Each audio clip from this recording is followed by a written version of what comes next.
Hello, this is Lee, and today we're going to continue our series on Fake Kung Fu Exposed, where I show you how some sometimes superhuman feats can be faked. In today's episode, we're going to study one of my all-time favorite martial artists, Bruce Lee, and a skill he used to do according to legend. So stay tuned.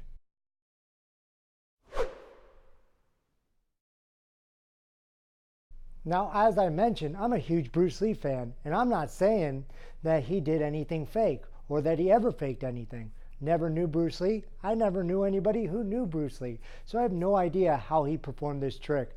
But I'm going to show you how you can fake it. Now, with so many legends out there about Bruce Lee, which one am I talking? So stay tuned. Well, according to legend, Bruce Lee was really fast, and you can see that in some of the videos we have of him and some of his movies that he was fast. They used to say that they had to slow down the cameras for him because he was so fast. And one thing he would do to prove how fast he was is he would have people hold a coin in their hand. And then he'd go after the coin. And the person would confidently feel like they were faster than Bruce Lee because they still had a coin in their hand, only to open it and reveal that it wasn't the coin that they originally had. Bruce Lee had replaced that coin with another coin. So not only did he take the coin from the person's hand, he put another one in its place. Now, I have no idea how he did this. Maybe he is super fast like we said, but I'm going to show you how you can fake that right now. The first thing I want to show you is how the hand works. The hand opens and closes like this. So if I have a coin in the middle of my palm right here, if I just try to snatch the coin like this out of the middle of my hand, I can close my hand before this hand gets there. I have to be fast. However, there is a trick to this. If I take my hand and start at the fingers and chop with my hand, now this hand right here is preventing this hand from closing. Not only that, as I close my hand, you can see my hand scoops out. So let me show you what this looks like with a coin. So here you can see I have a dime in my hand. Now if I try to take this dime like this, I can close my hand before I get there. However, if I take my hand and hit at the fingers with the blade of my palm first, as I close it, I scoop the dime into my hand, right? So I use this scooping motion. So all I have to really do is get to the hand, get to the fingers here before they close their hands, and I'm almost always going to be able to snatch that dime or penny or quarter or whatever coin you're using out of their hand. Now let's move on to how are we going to replace this dime with another coin.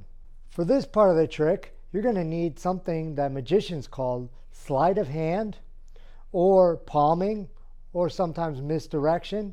So what you're going to do is take your hand and take the other coin. Now the other coin has to be different, noticeably different than the other one. So here I have a penny, which is going to be the replacement for my dime. I chose a penny because it's worth less than the dime. It's also good if you use a quarter, you replace it with a nickel. If you use a dime, you replace it with a penny. And the reason why is because they're similar size, and then also they're worth less than what you're replacing. So not only are you so fast that you take the coin out of their hand and you put another coin in there, but that coin isn't worth as much. And somehow when you take money away from somebody, it makes the trick all the better.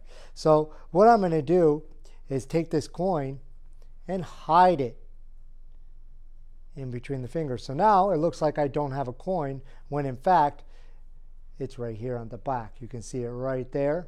I've just put it between my fingers. Okay, so while you're doing this, you need to make sure that you don't show the penny or the coin, the back of your hand, to the person who's doing this trick. So make sure that you hold your hand, something like this. Maybe you make a big expedition about how fast you are, get them looking somewhere else. This is called misdirection.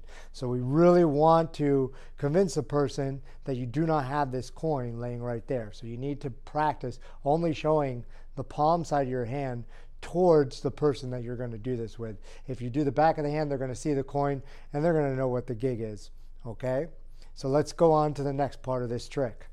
Okay, so here we are all set up. Now I'm only showing this part of my hand. I go in towards the fingers as I close. Right now, I am confident that I still have that dime in my hand. I open it going, hi, your trick didn't work.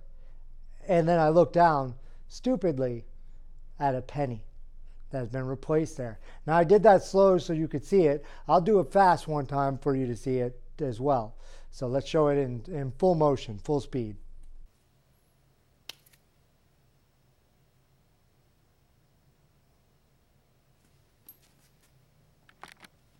So there you have it. That's how you can fake that trick. So my point of making these videos isn't to show everybody how you can fake these Kung Fu videos. I don't want a lot more, create more fakes. What I want to do is teach you that you can't be duped by people, okay? And that maybe instead of practicing how to dupe people with tricks, more like a magician would do, you could actually practice real martial arts and develop a skill. Now, if you want to be a magician, that's great. If you want to use this as a magic trick to your friends, that's cool. All I'm saying is that you actually do have to have some skill. You have to be fast. You have to practice being able to palm and not show that penny, which is actually hard to do. And you got to practice transferring over into that other hand. So that the time that you spend practicing this could be spent punching, kicking, throwing, or whatever your martial art does, getting better at that. If getting better at martial arts is more important to you, because, you know, obviously magicians are cool too. So I hope you liked this video, and we'll see you next time here on Mantis Mechanics.